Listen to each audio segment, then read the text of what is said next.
Goiztxokoa, 7:00 aurrera dago erabilgarri eta egia esan lanera oso lasai joeten gera jakinda gure seme-alabak esku honetan daudela. Liburuen kontuarekin ez gara erotzen. Guraso elkarteari esker ikasturte hasieran eskolan bertan jasotzen dituzte haurrek liburuak. Eguerditan, eskolaz kanpoko ekintzak egin ditzakete umeek.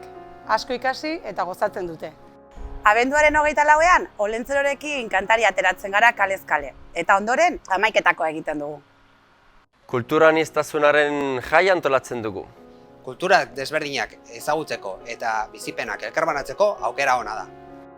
Herriari zabalik dagoen feste ederra da. Eskola eguna egun berezia da.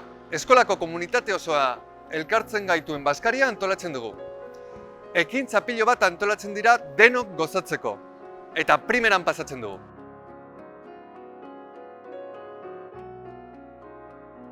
Herriko jaietan, txiki zein helduentzat danborra da antolatzen dugu. Edonork parte har dezake. Danak gea ongi etorriak.